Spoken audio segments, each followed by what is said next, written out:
કોમવાદી માનસિકતાના agenda સાથે થઈ રહી છે એ સ્પષ્ટપણે જણાઈ આવે છે. આપ પણ માનો છો ને કે ફક્ત એક જ કોર્પોરેશનનું કામ કરી રહી છે. ફક્ત એક જ ફોર્મ પ્રશ્ન ના પૂછો. મારી વાત સમજો નહીં, આ તો મારો રાઈટ છે પ્રશ્ન પૂછવાનો. ના તો તમે લેખિતમાં સાહેબ, આ લેખિતમાં બી આપવા માટે આવ્યા છીએ અમે. મચ્છી પીટમાં થયું ને સલાડવાળામાં રોડ પર છે. અને કોઈ બગાડવાની એક બી એટી ગુનાહિત નથી. થયું હોય તો એના માટે આઈપીસી અને આ જે બીજો છે ભારતીય ન્યાય સંહિતા કાયદો છે, પોલીસે જે છે કાર્યવાહી કરી છે, પણ એ ગુનાહિત જે ઘટના છે એની આડમાં તમે ફક્ત મુસ્લિમ સમાજના વિસ્તારોમાં એમના લારી ગલ્લા, એમના જે બિઝનેસના પ્લેસીસ છે કે હાલમાં જે નવાપુરામાં જે છે ઘરોના જે છે ડેમોલિશનની બધી કાર્યવાહી કરી રહ્યા છે એ અન્યાય છે, ક્રૂરતાપૂર્વકની આ બધી જે કાર્યવાહી છે અને આતંકિત કરી રહ્યા છો આપ.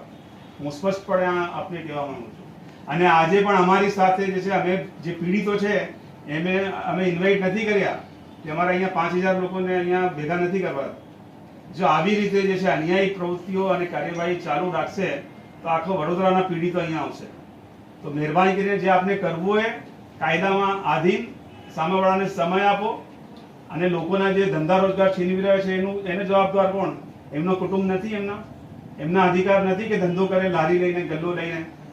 અને આજે તમે જે વિસ્તારમાં ગયા છો આ નવાપુરા વિસ્તારમાં આજે દેખાઈ રહ્યા છે આપને કે દબાણ છે, વર્ષોથી છે, પણ તમે એક કમ્યુનિટીને એક સમાજને છે ડિમોરલાઇઝ કરવા માંગો છો.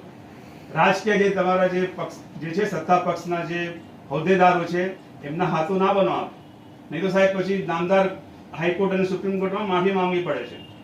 તો આપને રિક્વેસ્ટ કરીએ છીએ, અમે વિનંતી કરવા માટે આવ્યા છે. અને એક આંખથી ના જોવા, સ્પેશિયલી આ સિમ્બોલિક જે છે અમે એક આંખથી જે દેખાય, એક આંખ બંધ છે એક આંખ ખુલ્લી છે, એ રીતની જે છે નીતિ છે આપની પોલિસી છે એને દૂર કરો. અને જસ્ટિસ સાથે ડેમોલિશન બી કરવું હોય તો આપ કહેતા હોય તો અમે જે છે ફેક્ટ ફાઇન્ડિંગ રિપોર્ટ આપીએ વિડીયો અને એની સાથે કે આ બધા છે દબાણો તોડશો આપ લાઈને આપીશું.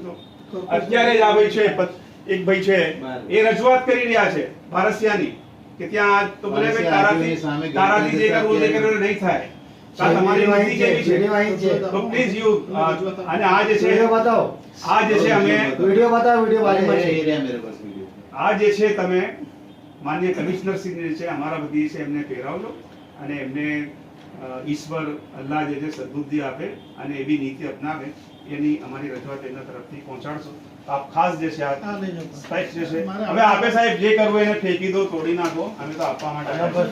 અને આ જે આવેદન જે છે અમે આપ્યું છે બરાબર, એના ઉપર યોગ્ય કાર્યવાહી કરજો. અમે સોમવારે જે છે આના ઉપર સંતોષ નહીં થઈએ તો પછી અમે સોમવાર મંગળવારે છે આંદોલન ચાલુ કાર્યવાહી કરીશું.